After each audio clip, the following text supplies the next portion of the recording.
вікні свіча миготіла кривді за плеча, тріпотіла до правди летіла. Там, де рідний край, де Україну голоду нагай, шмагав до згину не день, не годину. Вогником свіча повівала мати дитинча, сповивала пісні, гомоніла про гірку біду, недолю голу, про чужу орду, криваво чолу подай скам'яніла. На вікні свіча догасала мати дитинча, колисала не в колисці, ні, не в колисці, але у труні. Мертві по гробах, їх мільйони у німих церквах, стогнуть дзвони, хто ж то Україні, Боже, нині допоможе.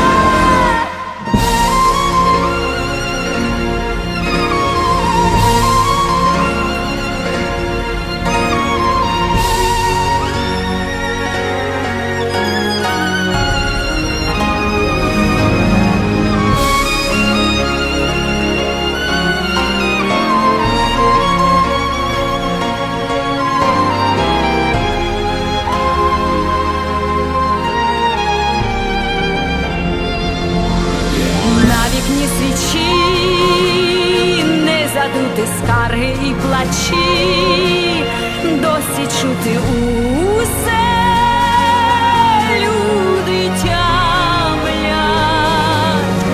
досі жаль до сліз тих, що не впору їх потяг у кіс голодомору, тож вічна їм пам'ять.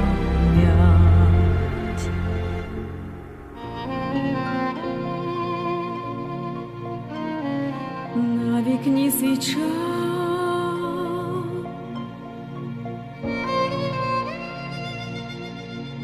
миготіла.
Kyiv region. Olga Legush, 4 years old. Yakov Gurevich, 8 months old. Tamara Vovk, 7 months old. Vadim Karo, 14 days old. Hanna Dudka, 7 days old. Hanna Sanchuk, 3 days old. Poltava region. Sonia Pavlyuk, 6 years old. Dmytro Rudь, 8 months old. Oля Hoshko, 4 years old. Vasa Vovk, 6 years old. Grisha Nechitaylo, 5 years old. Katya Kozlenko, 7 years old. Maria Bibka, 4 years old. You just heard the known names of children that were murdered by this horrendous Ukrainian genocidal famine of 1932 to 1933. So many more of unknown children, parents, husbands, wives, grandparents, uncles, aunts, friends, and so on that perished and were thrown and buried in big pits. We will never know the final count. It is over 10 million. Привіт! Welcome. My name is Maria Tscherepenko, President of the Ukrainian American Coordinating Council, Українсько-Американська Координаційна Рада, which is an umbrella organization embracing Ukrainian organizations, churches, clubs, historical and cultural events for over 50 years. Because of the pandemic, we are holding our yearly Holodomor event as a virtual program commemorating the 87th anniversary of this great genocidal famine in Ukraine. For our American friends, the word Holodomor is based on 2 Ukrainian words. Holod, hunger, starvation, famine, and morete, to induce, suffering, to kill. Today's virtual program is presented under the Holodomor Committee of California, supported by the Ukrainian American Coordinating Council, the Ukrainian Consulate of San Francisco, and the Ukrainian Heritage Club of Northern California. The program will include, in no specific order, consuls of Ukraine and Chicago, Dr. Luba, Jowa, President of the Ukrainian Heritage Club of Northern California. A presentation by Dr. Victoria Malko from the Fresno State University in California will be presented, and also a short documentary, Stalin's Secret Genocide, with 7 leading international historians. Mr. Edward Vasil Tscherepenko. Mr. Edward Vasil Tscherepenko was a survivor of the Holodomor. My sisters, Olha and Oksana, never heard our father speak of his painful and horrendous experiences, and we would not ask him to. Our local survivors have all perished, and very few are left, if any, in the world. All this destruction is known as the Holodomor. It is why the living should know and remember for all time. As poet Andriy Malishko said in his poem, Without Blame.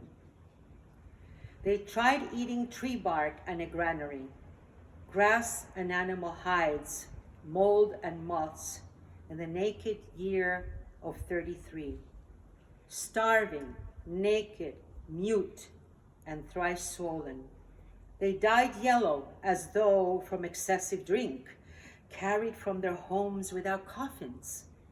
For nothing, just like that, without blame. We will not forget, не забудемо, that over 10 million Ukrainians were destroyed by the totalitarian communist regime simply because they were Ukrainians. To all who perished, вічна пам'ять, in eternal memory. Дорогі українці, Голодомор – це назва трагічної сторінки нашої історії, яку пережила Україна в 1932-33 роках, коли було вбито голодом понад 8 мільйонів невинних людей в нашій країні, яка вважалась житницею Європи через свої високі можливості в експорті пшениці.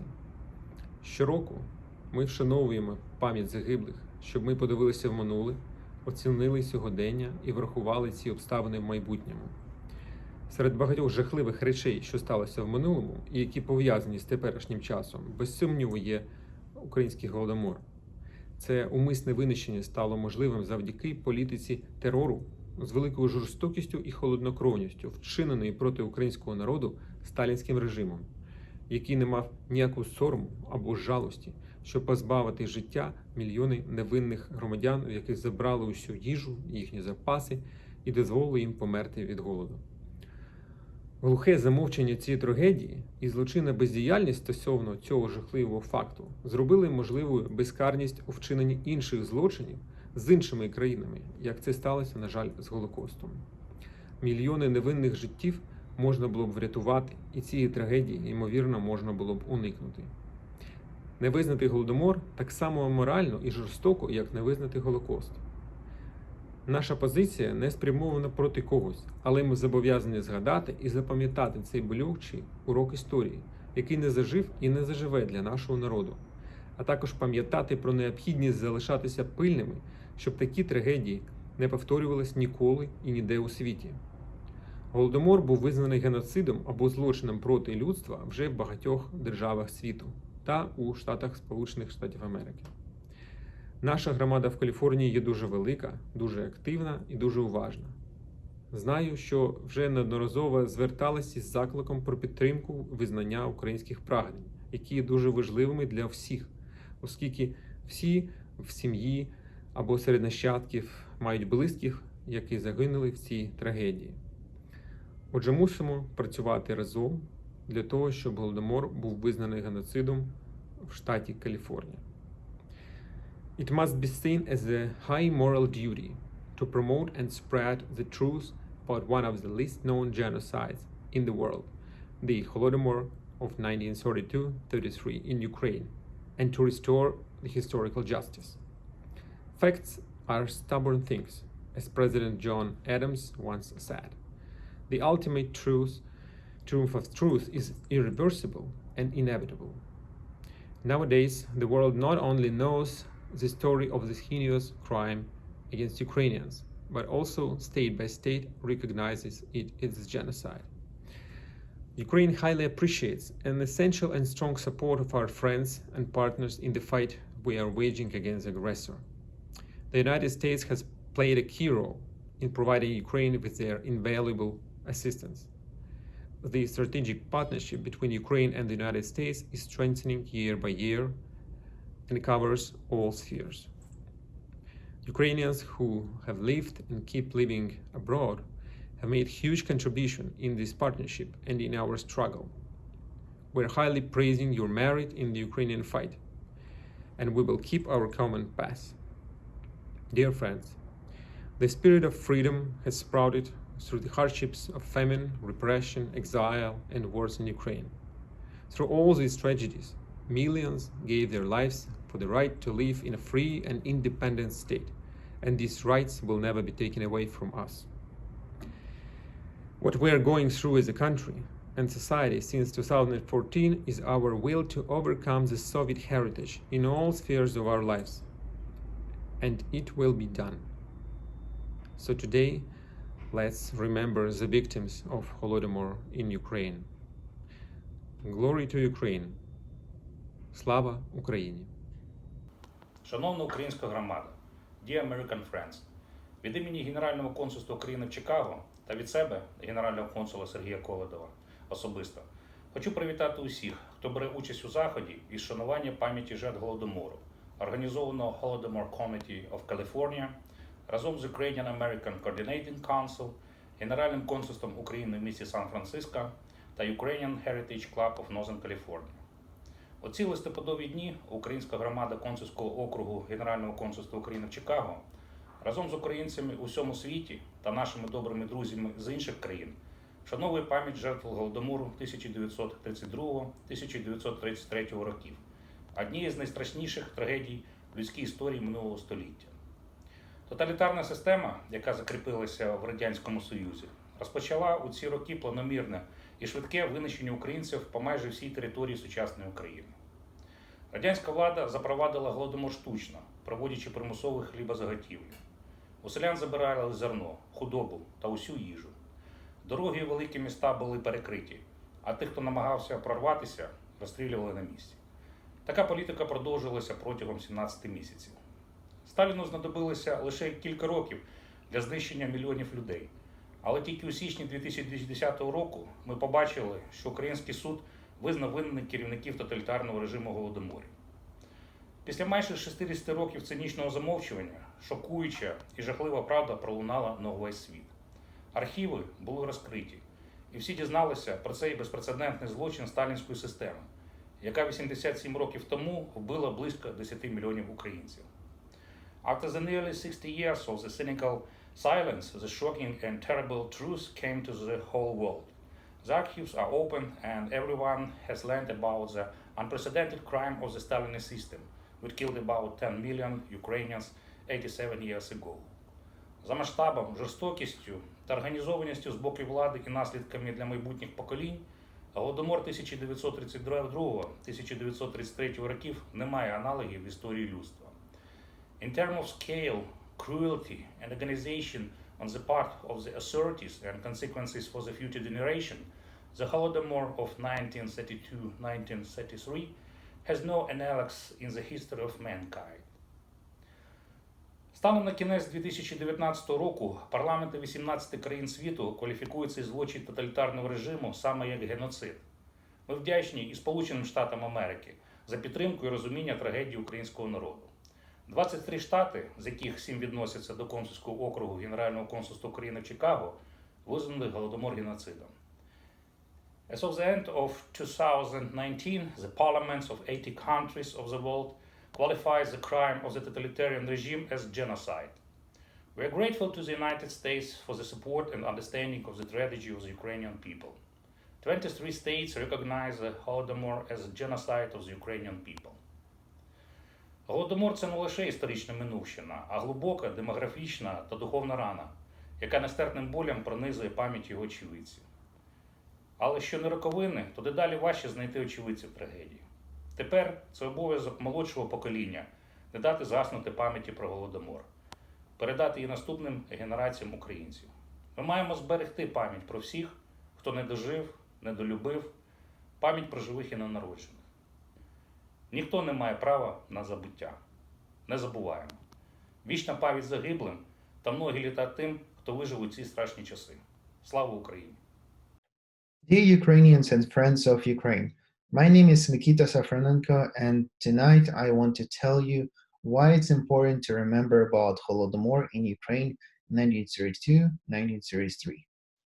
Я народився в Січеславській області, в місті Дніпро, назва якого раніше була поєднана з людиною, яка була одним з організаторів Голодомору, колективізації та розкуркулення Петровським. Моя бабуся Катерина розповідала мені, як мій прадід казав їй, чому в них немає корови, але був хлів. Бо одного дня прийшли солдати Червоної армії і забрали всю худобу, а після того попросили і яблуневий сад передати в колгосп. На що прадід Марко взяв і спиляв всі дерева, або вони вже не дісталися нікому, та навіть після Другої світової війни вже нічого не садив. Дякувати Богу, в моєму житті таких проблем не було. Але те, що хліб для української родини – це святе, я вивчив змалку. Тому у моєї бабусі в Дніпрі завжди є мішочок сухарів. На всяк випадок, особливо коли під боком розвивається руський мір з гібридно-червоно-імперською армією. Моя родина втратила 5 з 12 дітей під час Голодомору тільки з батькового боку в Січеславській та Запорізькій області. А про мамин бік в Луганській області ніхто навіть не знає. І таких історій десятки тисяч, і вони передаються з покоління в покоління. І це дуже важливо пам'ятати про них, бо саме вони об'єднують нас як націю та змушують кожного дня захищати демократію та державу. I really hope that more and more people from all over the world will know about Ukrainian tragedy, Holodomor, from today's movie as well as from all our stories that we have to tell to fellow American friends. Because such things as Holodomor may happen anywhere, anytime, if people give up on their democracy. Thank you for being with us tonight, and let's dive in a very important moment of Ukrainian history. Ой, поля, ви широкі. In 1932 to 1933, Joseph Stalin, the dictator of the Soviet Union, starved to death millions of Ukrainians in the genocide famine known today as the Holodomor. It was kept hidden from the world. This is how Stalin got away with one of history's best-kept secrets. Thank God I didn't kill anyone. I didn't have anyone put away. And I yelled and begged and swore and threatened, of course. Anyone who doesn't bring in grain had better watch out for the punishing sword of the proletarian dictatorship.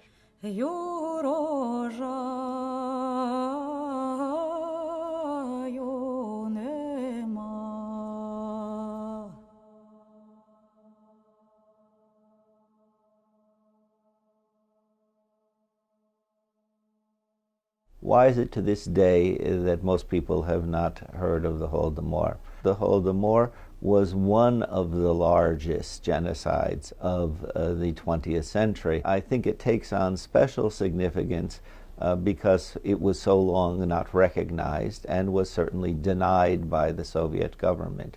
Holodomor is a Ukrainian word that means death famine. It was not the product of weather, it was not the product of accident. It was created for political reasons in order to ensure that the Ukrainian peasantry and the Ukrainian intelligentsia didn't become a political problem for Stalin. Stalin sought through the famine to impose his control on Ukraine. Without Ukraine, there is no USSR. Ukraine was known as the breadbasket of Europe because it was the center of grain production, originally in the Russian Empire, but also within Europe itself. Most of Russia's grain export came from the Black Earth lands of Ukraine. It's the biggest republic other than Russia. It was the one that was closest to Europe. It was the one that was most European culturally and economically. And Russia simply, without Ukraine, is a faraway northern country. And it didn't have the kind of power and the kind of presence in European politics without Ukraine. The Ukrainian peasants didn't want to have anything to do with collectivization and fought it. And they fought it much harder than anyone else did. And there were outright battles. I mean, we're talking hundreds of uprisings in 1929, 1930, where Ukrainian peasants, essentially said, we're not going to have anything to do with your collective farms. Ukraine had lost its fight for independence after the Russian Revolution, yet gained some cultural freedom under the Soviets, at first.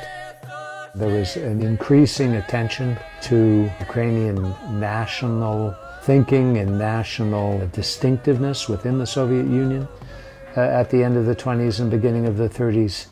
And this too angered Stalin and the people in the Soviet leadership to the point where they wanted to bring Ukraine under control and make it a Soviet possession, just like all the other republics of the Soviet Union. The leaders of the Soviet Union are trying to remake the world, and one of their central ideas is that they understand the future. The future limits what they do now. Certain people who are around now essentially have no purpose. And this idea is tested, I think, most dramatically in Ukraine. And Ukraine, because it's the most fertile territory of the Soviet Union, is where the hammer hits hardest. Stalin's trusted envoy Pavel Postashev is given sweeping dictatorial powers and sent into Ukraine with an army of secret police to purge the Ukrainian party ranks and to squeeze out the last kernels of grain. 112,000 trusted party members from Russia are now stationed in Ukraine. They guard the standing crops and livestock from the starving, brutally enforcing the law to protect state property. Finally, the starvation tactics that were designed to eliminate the problem of Ukrainian nationalism and Ukrainian peasant rebellion forever. Schools were more or less Russified. All the dictionaries were removed and changed so that the language became closer to Russian. Major Ukrainian communist leaders were either put in jail or forced to commit suicide. Major intellectuals committed suicide. So this was a tragic blow to the Ukrainian peasantry and to the Ukrainian culture and elite. Remember, it took place in more or less 5 to 6 months. Ukraine is literally decimated. The population is devastated, and through that, the culture, the language, the institutions, and everything else. Teams of people came into Ukraine and went village by village and removed the food from people's houses. Apples, beets, they would lead away the cows, they would take away whatever was in storage. Не було що їсти. Ми ходили, шукали, де пташка, знаєте, ті перепелки. Ну, це то яєчка брали, їли. А як іде, що ще вже і є перепеленята, але що вони не ростуть, і то так їла. А так, як ішов, на дорозі впав. А люди так падали, як муха. Ще людина дихала. Вони забирали, каже, бо ми не приїдемо завтра забирати. They passed passport laws that forbade Ukrainians to go, peasantry to go into the cities, and eventually they blocked the entire republic, so people couldn't leave. The Soviet secret police seal off Ukraine's borders. No one can get out or bring food in. A nation the size of France is strangled by hunger. Stalin crushed the possibilities of Ukrainian autonomy, Ukrainian self-determination in some ways within the Soviet Union through the actions taken in Holodomor. This was an attack across the board against Ukrainian nationality. It broke the ability of the society to resist for decades to come. There are many really heartbreaking stories about what was happening there, but probably the ones that touched the most was when people who were really dying were helping others and helping neighbors and trying to save children and elderly while really starving themselves. Many of these policies were conducted by locals in the same villages, by neighbors who were doing that to their neighbors. You never stopped to be amazed about the strength of the human spirit, but also about the depth to which humans can really descend. At the height of the famine, in June 1933, people in Ukraine were dying at the rate of 28,000 per day. What is impressive is the success of the Soviet effort to control the news. We have now documents proving that they call journalists, they call diplomats in Moscow and, threatened them of expulsion, of not allowing them to work anymore in the Soviet Union if they revealed the extent of the famine. In fact, the first serious scholarly monograph book about the famine was published only in 1986 by Robert Conquest, 53 years after the fact. Journalist Gareth Jones risked his life to travel to Ukraine and report on the famine. There he interviewed survivors and Soviet agents. If any man, woman, or child goes out into the field at night in the summer and picks a single ear of wheat, then the punishment according to law is death by shooting, the communists explained to me. Jones described what was known as the Law of the 5 Ears of Wheat, signed by Mikhail Kalinin, head of the USSR Central Executive Committee, and Vyacheslav Molotov, head of the Council of People's Commissars. Used judicial repressions of the highest degree as measures of social protection against theft of collective farm property, execution by shooting, and confiscation of all property.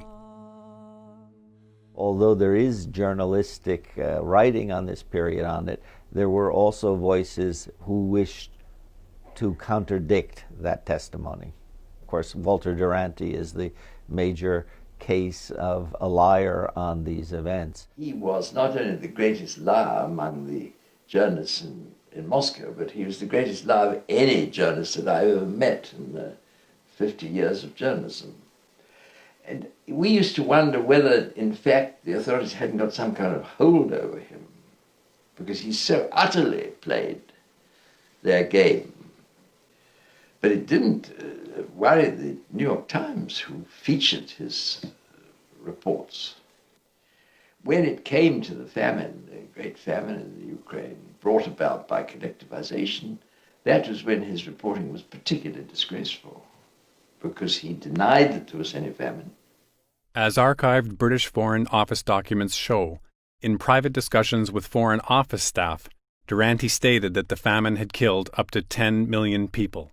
The Soviet authorities put pressure on journalists or gave them inducements to tell the story very differently. And some of these journalists were then expelled by the Soviet authorities, such as Ria Kleiman. People who did try to write about it, particularly outside of the USSR, were often accused of being right-wingers or working for the CIA. There was a kind of campaign that would be run against anybody who would try to describe this problem. They forced them into the lie. You're either going to lie along with us or you're going to be purged. Пізніше вже, як я до школи почала ходити, все мовчало. Ніхто нічого не говорив, бо не вільно було говорити. І мама все каже, нічого не говоріть. Мовчала, все мовчала. You could not even weep your death, mourn. This was forbidden. Actually, you had to say that everything was fine. You had to deny what you had seen, that your son, your daughter, your husband, your wife, your father, your mother died of hunger under your own, while you were watching, but you could not say this. So I think there were very deep psychological consequences. The hundreds or thousands of petitions, very often from children, which are sent up with the thought, with the hope, the assumption that someone higher up is going to know, care, be able to do something about it. Все таке було, що ми молодості не мали ніколи. Вся молодість пішла, бо зна куди. І пережили все це те, що нам не треба було. А комуністична система зробила нас найгіршими рабами в світі. І ми осталися винуваті. Не знати тільки за що. За які гріхи. Тільки того, що ми були, звалися українцями. In many of the places where the famine was most devastating, Russians were brought in to replace Ukrainian villagers. In other words, the nature of the country changed after the famine. What happens in Ukraine, it wouldn't be wrong to see it as a kind of colonization.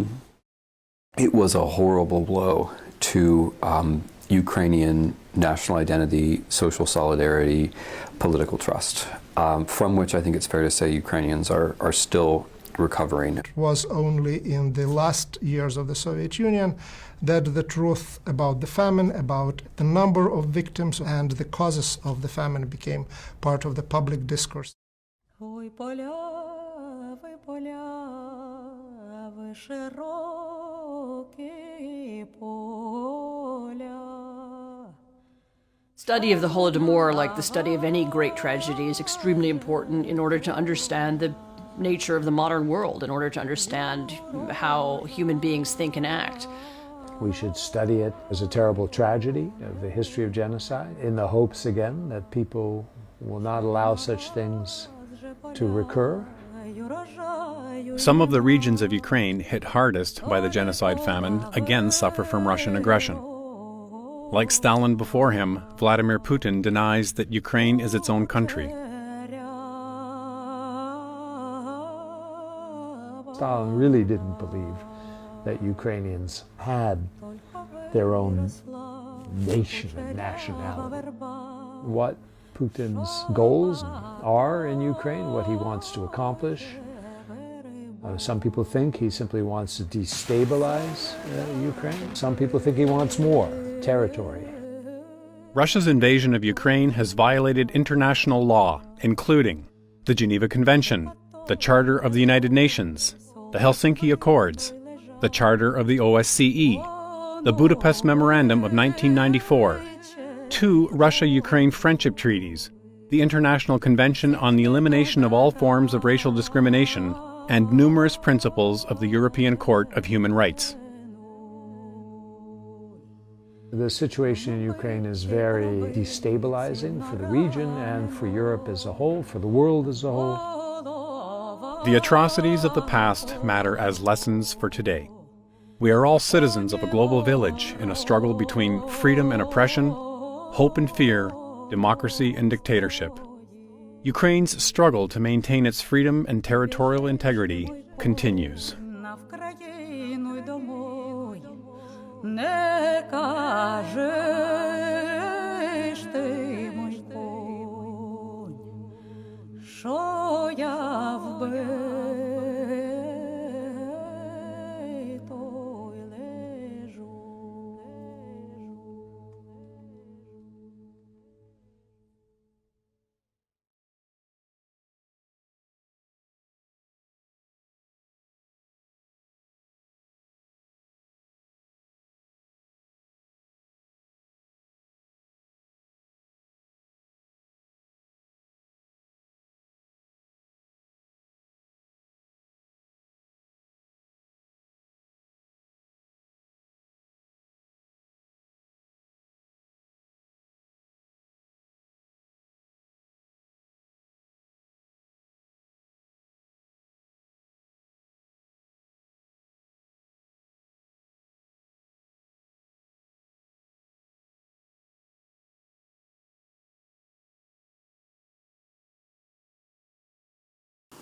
Hello, my name is Dr. Luba, Jowa, President of the Ukrainian Heritage Club of Northern California. I am also the descendant of a survivor of the Holodomor and also the relative of many who did not survive the Holodomor. I'm going to give you a brief account of their story.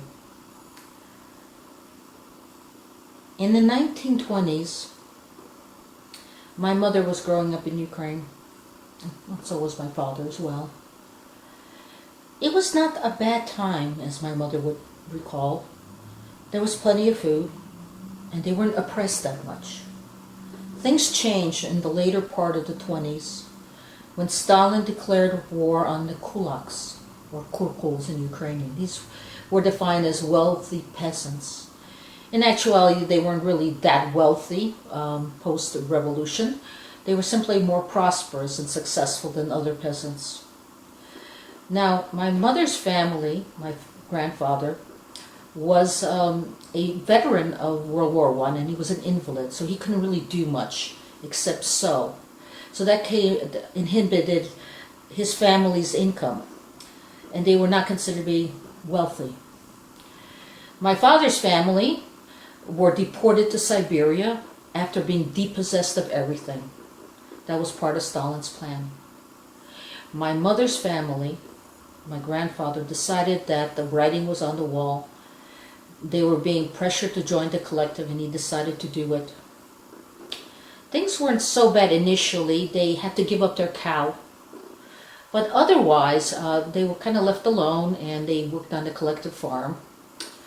Then, all of a sudden, in the early 1932, I believe, they were declared to be kurkuls, kulaks. Anyway, I think the term was maybe half kurkul or something like that. But anyway, this disqualified them from living on the collective farm, essentially. And they were essentially dispossessed of everything they had, just like my father's family.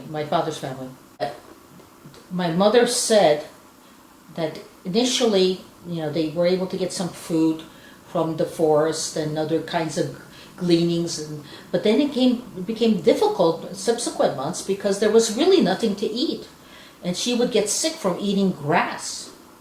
And they were all the family, her brother and her 2 parents were suffering. Then one of her friends on the collective farm noticed her plight, and told her that she could come and milk their cow, the original cow, on the collective farm at nighttime to not be seen, basically, because this woman was going to leave a little bit of milk in that cow so that my grandmother would be able to collect a little bit of this milk for her family to survive on. And so it was that for about a cup of milk, this family of four survived for a good number of time. I don't remember whether it was a year or not, but it was a very long time until the famine was essentially stopped. My mother never forgot those days because they were really hard. I mean, she saw these officials and these police / soldiers coming in with, forcing them to give up all their food, breaking up utensils, pouring out drinks that were of no economic consequence to them, other things that really deposed them of anything left to survive with. And so this made a great impression on her, and she told me, she said, basically, it was obvious to her at an early age that the government wanted them dead, period. And not to forget that, not to forget what happened. And so I was, I took this to heart, and I was growing up.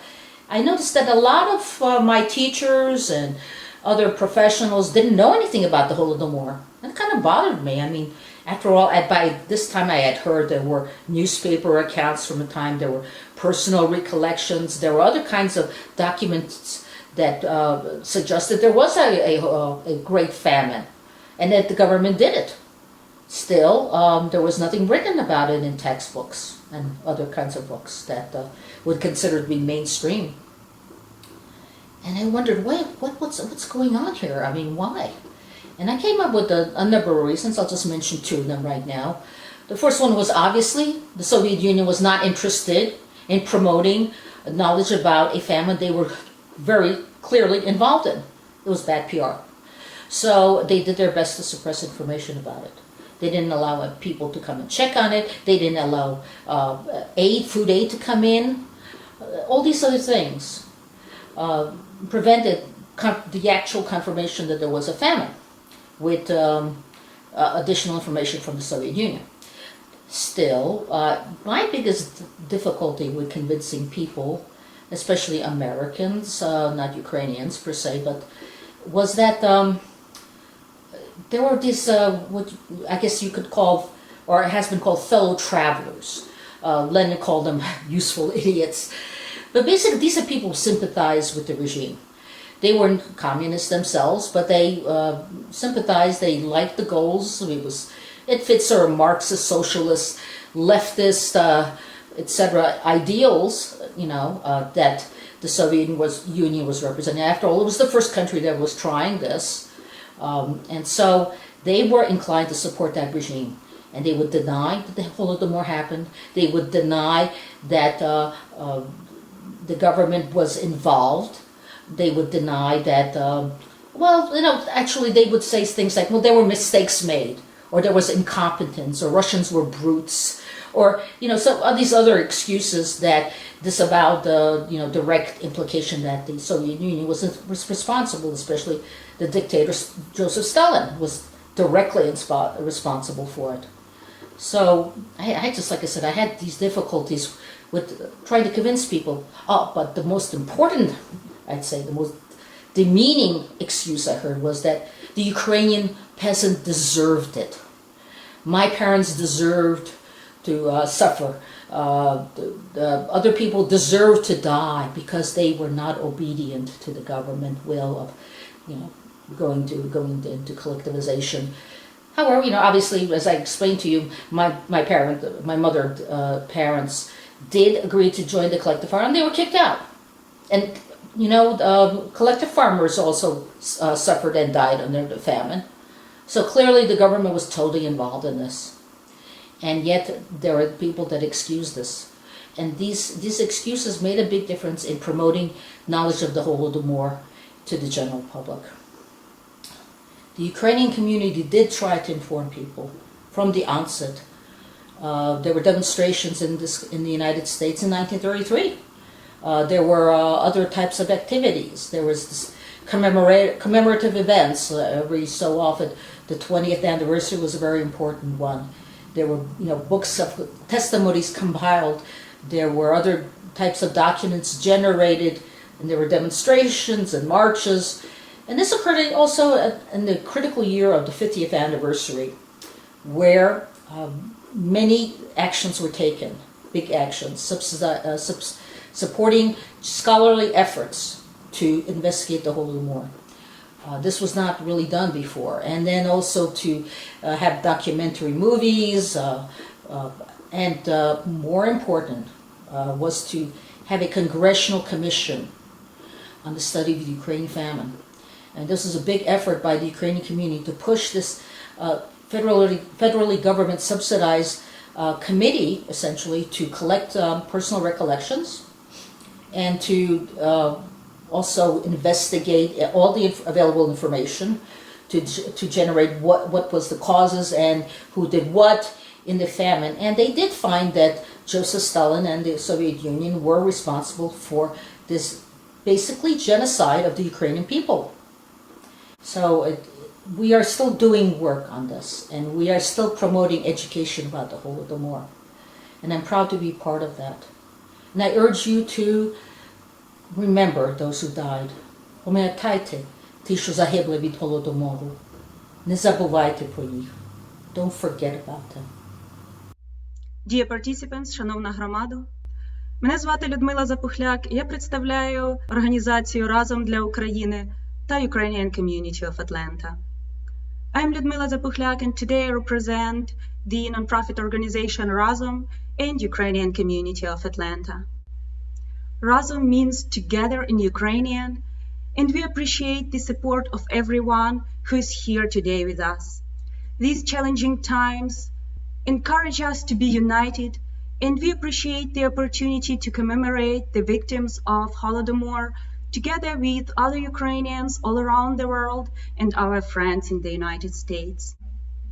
Thank you all for sharing our pain and for the recognition of Holodomor as the world-level tragedy and a world-level crime against humanity. В невеликому селі на Західній Україні, звідки я родом, люди розповідають, що голод не був таким страшним, і багато людей зі східних, південних областей, з міст йшли пішки, шукаючи допомоги. І люди допомагали одне одному, наскільки могли. Сьогоднішній захід для мене про єдність Сходу і Заходу, як в Україні, так і тут, в Сполучених Штатах, про нашу єдність у болі, єдність у пам'яті, єдність в підтримці.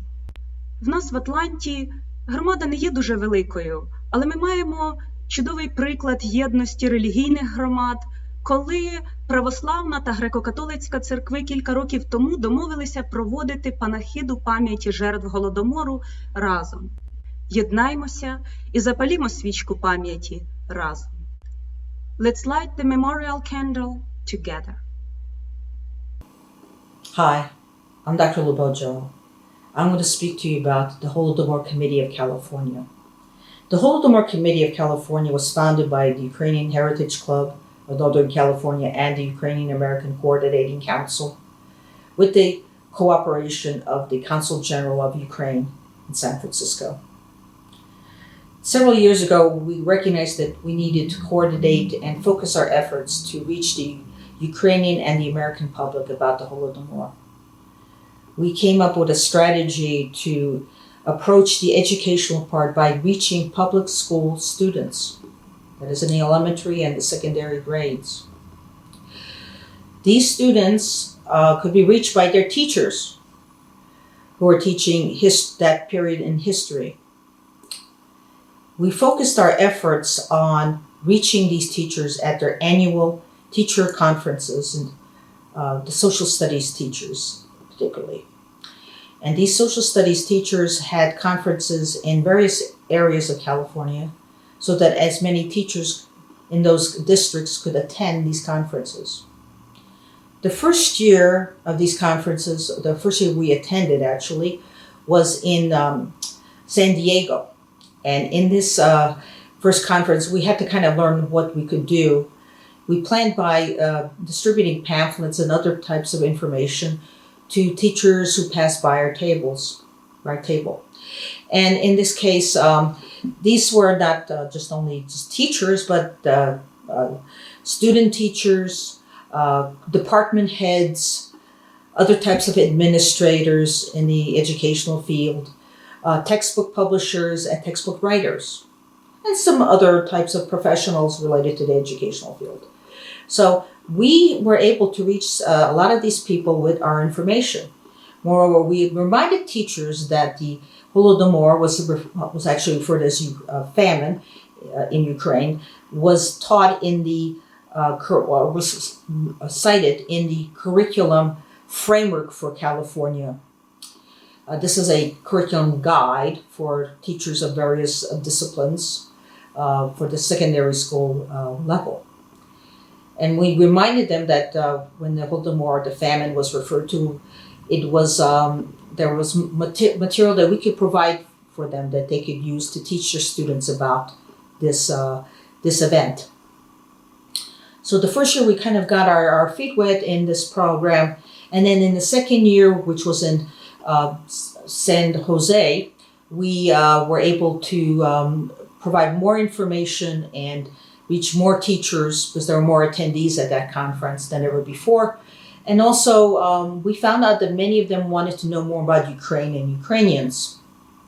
So thereafter, in the third year, which was in Los Angeles, we set up a informational pamphlet about Ukraine and Ukrainians, notable Ukrainians in history. And also, we invited the Los Angeles chapter of the Ukrainian Women's League to participate and give us or help us with information about Ukrainians in the entertainment industry. And this kind of angle provided more or interested more people to stop by our table, and as a result we were able to reach them about the Holodomor, whether they were teaching it or not. But it was just interesting for them to know more about Ukraine and Ukrainians. We hope to continue this effort in subsequent years.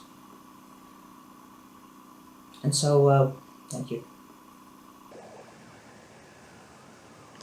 November is a somber time for Ukrainians around the world as they commemorate the Holodomor genocide.